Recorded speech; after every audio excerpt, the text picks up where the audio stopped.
It's funny. When I was younger, I just didn't think the end of the world would take this long.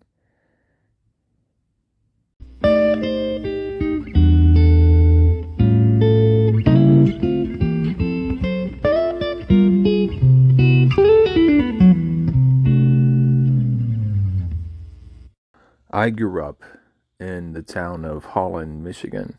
I spent about 10 years there as a kid, and we recycled even back then, although it wasn't really for any sort of environmental reasons.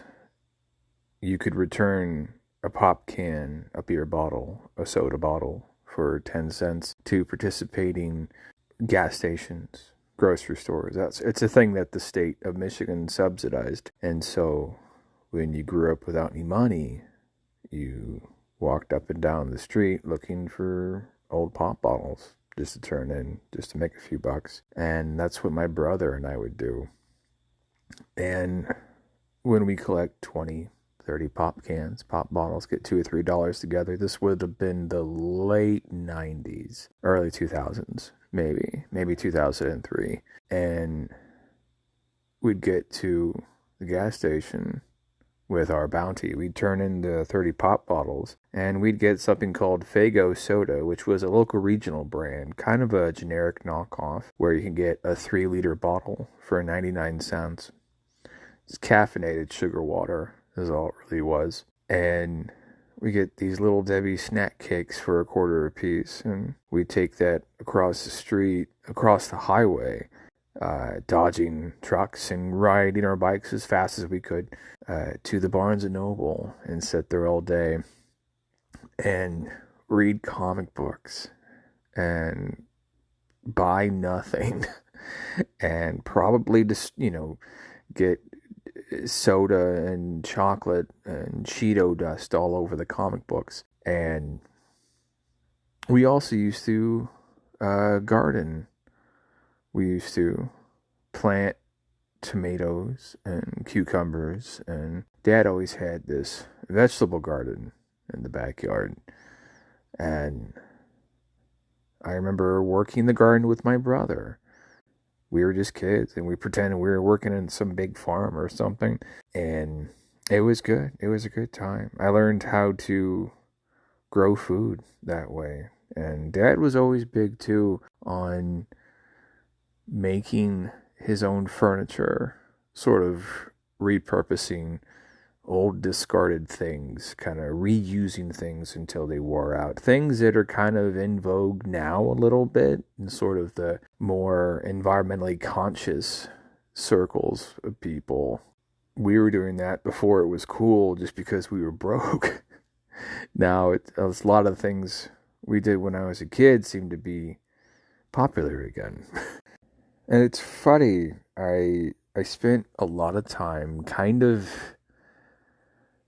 distancing myself from that sort of lifestyle because doing those things reminded me of what we did when I was a kid. I just didn't want to be in your 20s. You kind of reinvent yourself 8 or 9 times. And right up to before the pandemic, I was exploring kind of what it meant to be, just a city guy, living a city life. I didn't have weeks and weeks and months of groceries on hand. I didn't really worry about recycling. And I certainly didn't grow any food on my own. I just kind of worked a job and kept my house clean and didn't bother anybody. And then the pandemic hit. And all of the things I learned as a kid started to make sense again. And I had to relearn what we used to do and why.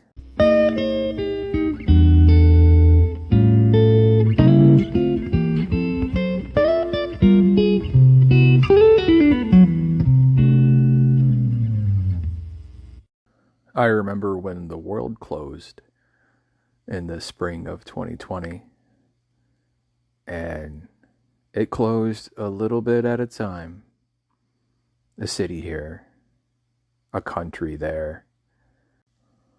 None of us really knew what was going on. We just knew it wasn't good. And the society, the lifestyle, the grid that we had become so accustomed to relying on, that seemed so immovable, so permanent, so forever, started to look very temporary.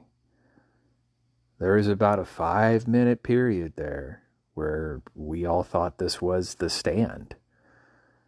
We didn't know how bad this was going to be. And I could only go off of movies and books I had read. And there was this movie called Contagion where people had lost trash service, right? Because in the movie there was a virus that was killing people all over the world, much, much worse than COVID. And so there's footage in the Contagion movie of just piles of trash. And so I didn't really have a long-term solution for trash itself, but I had a couple short-term solutions that give us some time. We recycle, which is good. And so I figured, I could just wash the plastic and then keep it in a basement, just sit on it for a minute. And half of the garbage in a trash bag is either things that could be recycled or organic compostable waste, things that could be broken down. So then that way, what the trash that you're building, producing, is reduced considerably. And the idea being, if you could reduce the amount of trash that you need to be sent out to the world, to a landfill, because there was a moment where they stopped big trash pickup. People were calling off sick. And I thought maybe trash goes every other week. Maybe it's every month, right? And if it goes to every month, how do I set up my lifestyle to where we're producing the least amount of trash that needs to go out to a landfill as possible? And so I started asking questions, asking friends, did anybody know what composting was? How do I do this? Nobody in my circle was composting at that time. And they kind of had some general ideas. And I want to say my father suggested, you could just dig a hole in the ground. And I thought, oh, well, let's do that. So in April 2020, March, something like that, I'm in the backyard with a little tiny e-tool looking shovel and just digging a hole. I want to say this was after 15 days to slow the spread had turned into 30, and I must have looked like quite the madman digging a hole. But, it was where I started with this. I just threw scraps in there, table scraps. I started researching what all could be composted, right? And there's this interesting list of things that go in a compost, right? Vegetables go. Paper towels can go in, but as long as you didn't use them to clean up any sort of like Windex chemicals or anything. If you just used paper towels to wipe your face with at dinner, those can go in the compost. No meat products, but chicken egg shells can. And after a while, I realized the hole wasn't really big enough. And I started expanding the operation. I had these 2 big plastic shipping boxes that I had used to send gear back and forth from Iraq. Different personal stuff, mementos, that sort of thing. And I have just been moving with them since 2009.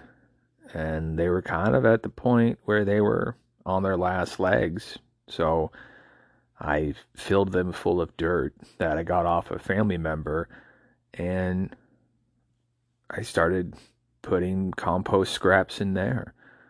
And then it grew, and I had this line of like 5 compost boxes. And another common use for compost is fertilizer for gardens. It helps you enrich the soil with new nutrients and kind of help your plants grow better. During that first spring of the pandemic in 2020, while I was learning about composting, I was also learning about gardening, or relearning about gardening, really. I had no plan. I was going off half remembered things I did as a kid. And I remember as the world closed and how people were scrambling to get whatever they could, and the stores emptied one by one. I was at a Lowe's. I had an old painter's mask because that's all I had at the time. And I had my leather jacket, and going to that Lowe's and thinking, oh, I need to put together a garden in like 5 seconds. So what do I need? I need a shovel. I need a rake. I need a hoe. And I remember seeing all of the people with the different mask and the different. I didn't see anybody with a plastic bag over their head, thank the Lord. But I remember all of us were so distant from each other, so scared of one another, so afraid to be wrong, because to be wrong means you risk death. And the stakes were so high with simple conversations back then. And when I brought all the seeds and the rakes and the hoes and the shovels back to the car, I remember taking those Clorox wipes and just wiping down, disinfecting my jacket, taking the hand sanitizer and disinfecting my hands, Clorox wiping the doors and the handles. This is back when the guidance was that the virus traveled mostly on surfaces, and back when everybody was disinfecting their groceries. And I just got seeds and threw them in the ground to see what happens. And honestly, that first year, not much.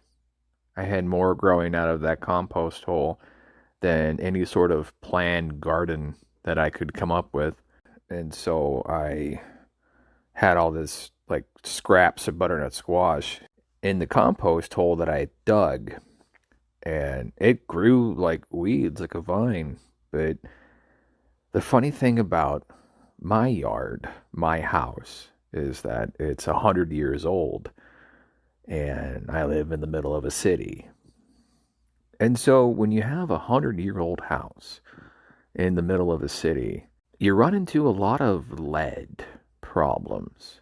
My dirt, the dirt that's like native to my house, has a high concentration of lead in it. Not so much that it's dangerous for us to like mow the lawn or just walk around or whatever, but if I grew food in it, then could be an issue, right? Like I would have to like special treat the food and wash it in a certain way. And if you got to do that, then it's probably not worth it if, the grocery store is still open, right?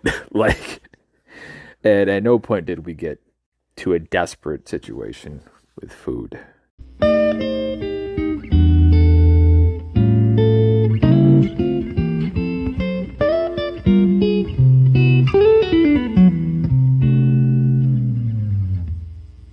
If we weren't being paid to do it, we just didn't really bother with recycling. Because when you're broke, everything you do is for money. Now, okay, money isn't everything, but it's like most things. You take it away, oh man, things fall apart real fast.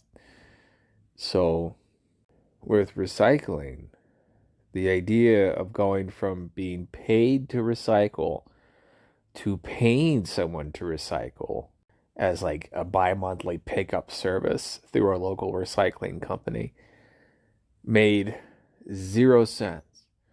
You know, if we're going to the food bank to get food, we're not worried about recycling that month. And that kind of stayed that way until I met my wife. I was a junior in college and I graduated college. I was probably about 30 when I finished my 4 year degree. And I met her, and she'd already been teaching for a while. She had this really fancy apartment downtown, and she was recycling, and I recycled just enough to make her happy.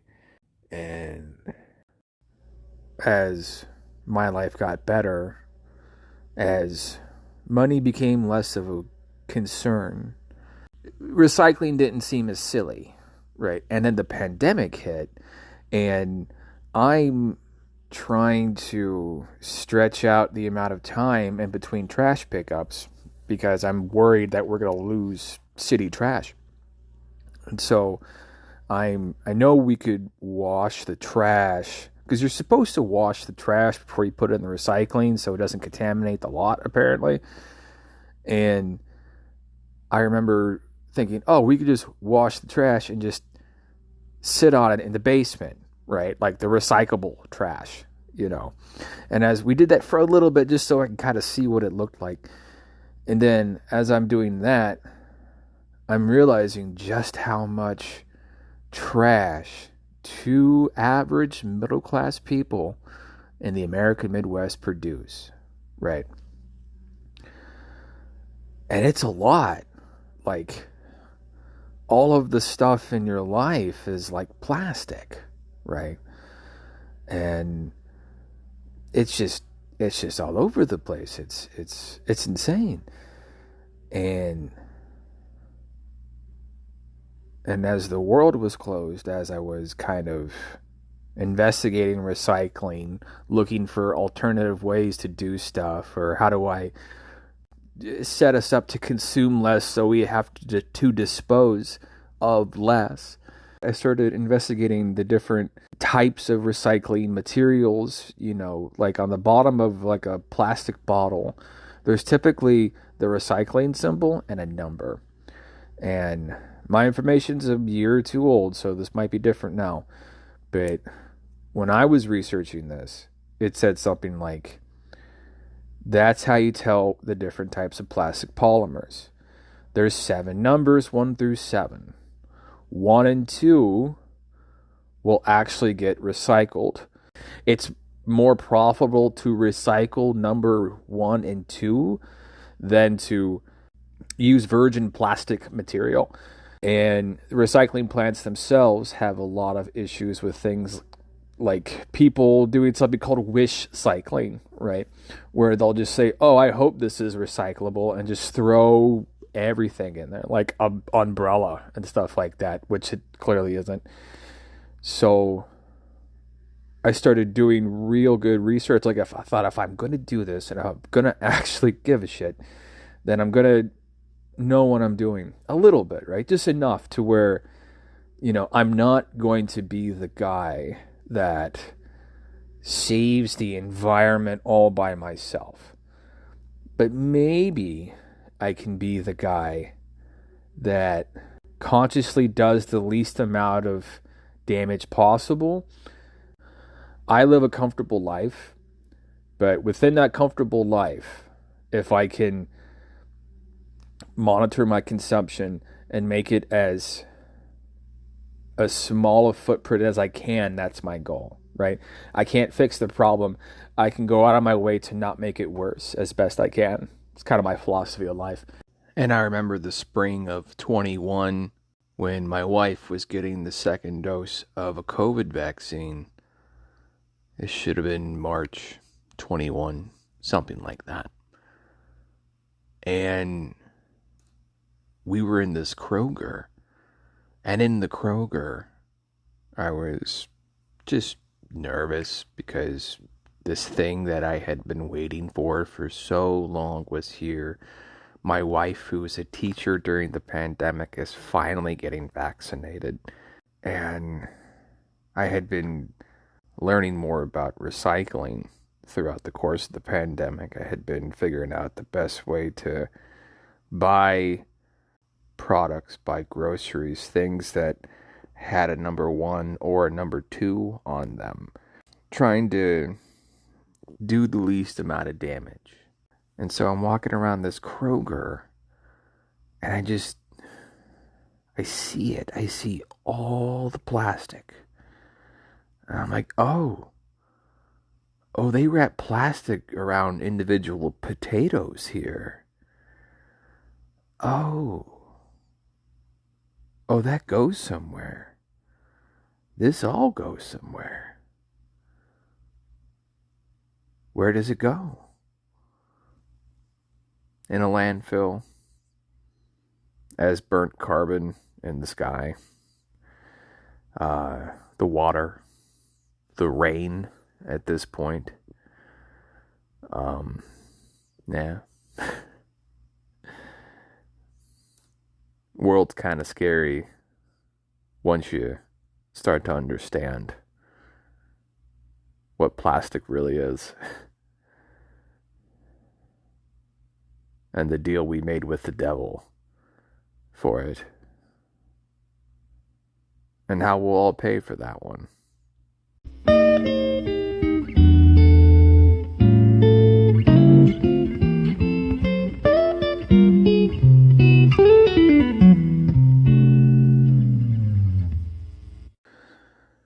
Humans have this weird thing about numbers changing, and they want to instill all this importance in the numbers for some reason. But when the century was changing, when the millennium was changing, it was this big event where the computer systems weren't set to run on a 2. Everything was set to 19 something instead of 20 something. And everybody was worried that this was going to be the end of the world.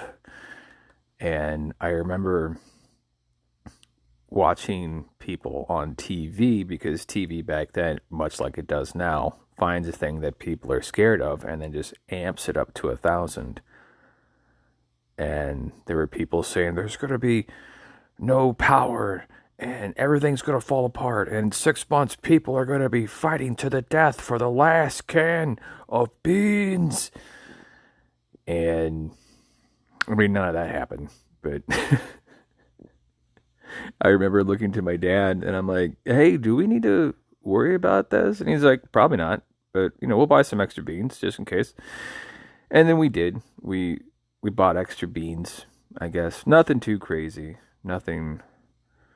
We never had the idea of grocery stores in America running out of food potentially and having supply issues was a completely foreign concept back then. It was like water catching fire. So we live in an interesting time now because sometimes the water catches fire.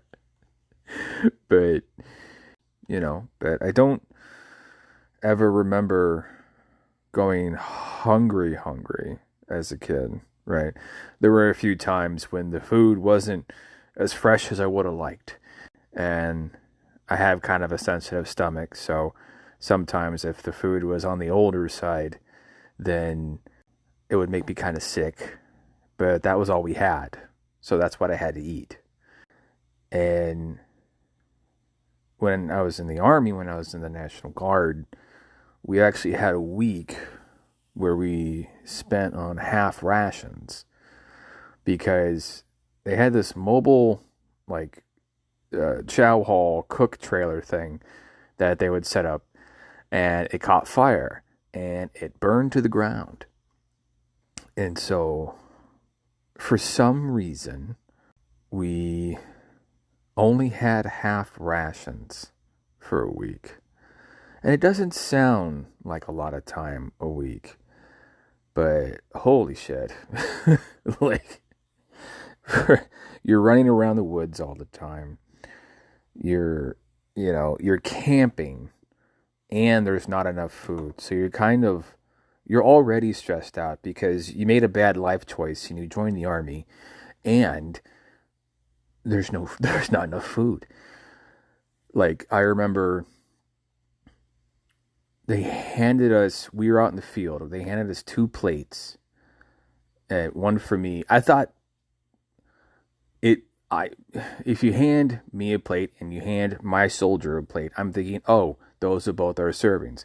No, we were supposed to split the food that was on one plate because we were on half rations.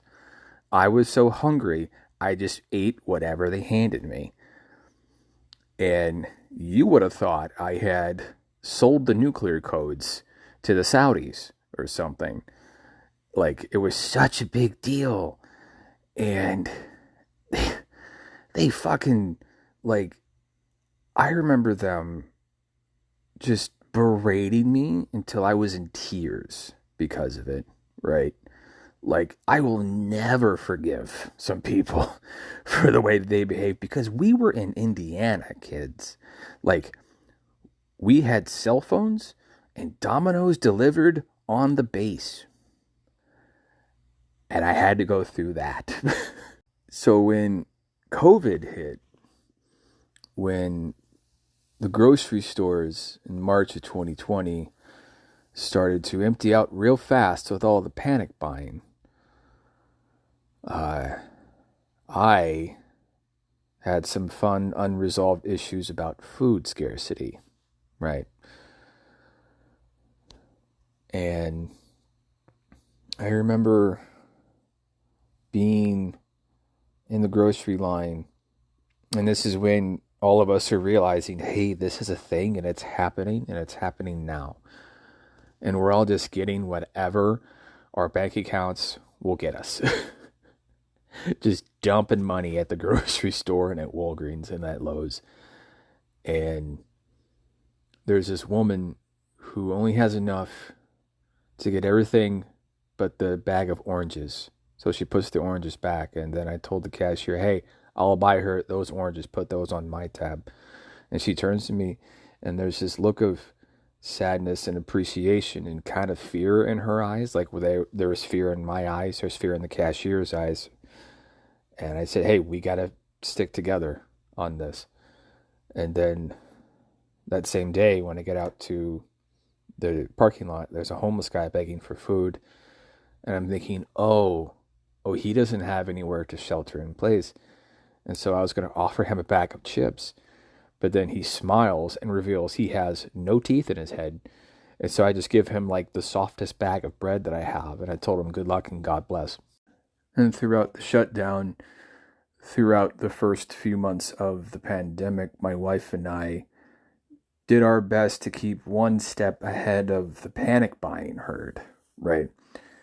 Because things just kept running out of stock, right? Toilet paper was the big one everyone remembers, but soap, things to clean with, those you couldn't find. You couldn't find Lysol, anything. Hand sanitizer was gone very fast. But then it moved to hand soap, and as hand soap was disappearing, I kept trying to think of ways to stay ahead, so I thought, oh, we'll just stock up on dish soap. And I applied that to food.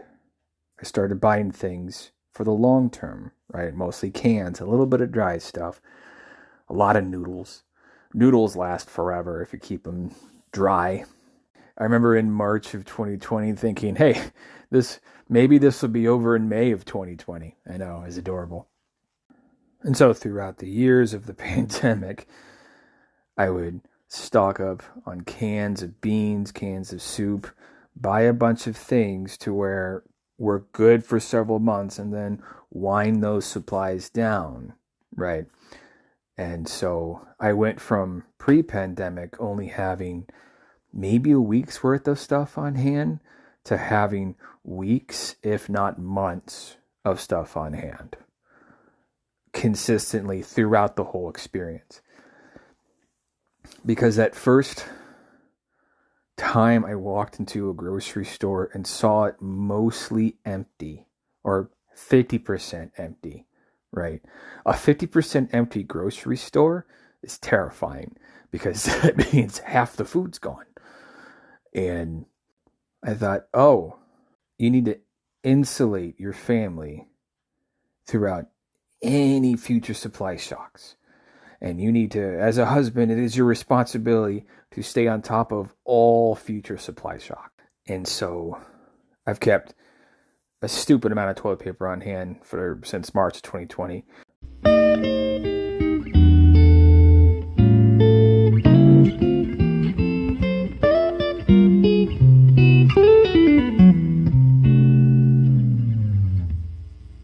So right before the Ukraine war kicked off, I was thinking, hey, maybe we don't have to keep everything stockpiled anymore. And then the Ukraine war hit. I also didn't know that the food we're eating now was grown last year, right? Like the cereal in your cereal bowl was grown the year before, typically. And so there's a massive disruption in food, especially with food in the poorer countries. Now, luckily, America is so self-sufficient when it comes to food that we can kind of feed ourselves. And so with all of that, I started thinking, oh, I need minimum 3 months of food on hand. Minimum, right? And so I thought, oh, there's 2 people in my household. That's 4,000 calories a day. And I just started buying beans and rice. And then I stopped counting at 90 days worth of calories, right? That gave me kind of a level sense of comfort, you know. It's a bit of a security blanket for me, to be honest. And I suppose that's what prepping boils down to, is a security blanket, a sense of control in a world that seems to be ever increasingly spinning out of control in a lot of ways. The basics boil down to having a 3-day plan. If you're totally on your own, you can handle any sort of situation, right? Medical, water, sewage, whatever. I was just happy to have some sort of response, right? Your plan doesn't have to be perfect. It doesn't have to take into account every single variable or possible variable, because how could it? You're planning against disaster. All you need is like a plan. Knowing that you're probably going to throw out 90% of that plan, but gosh, 10% of that plan, that's going to be really good. And you're going to adapt a bunch. And you're going to roll with the punches. And you're going to keep moving, even as the plan keeps changing, even as the world gets more increasingly chaotic. Now, if you had told me that the end of the world was going to take this long, I wouldn't have believed you. I know the world's not going to end, but it sure feels like some days we're more increasingly on our own than we used to be. Things don't seem to work as well. The stuff we used to rely on is less and less reliable. So I find myself adjusting to a more prepper mindset, and not out of a sense of the government's going to take my guns. No, they're not. It's more, I can see the slow decay happening in the systems that we grew to rely on up to 2019.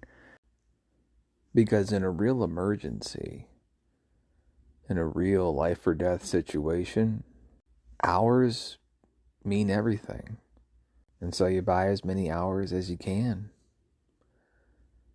Anyway, that's all from me today. Thanks for listening.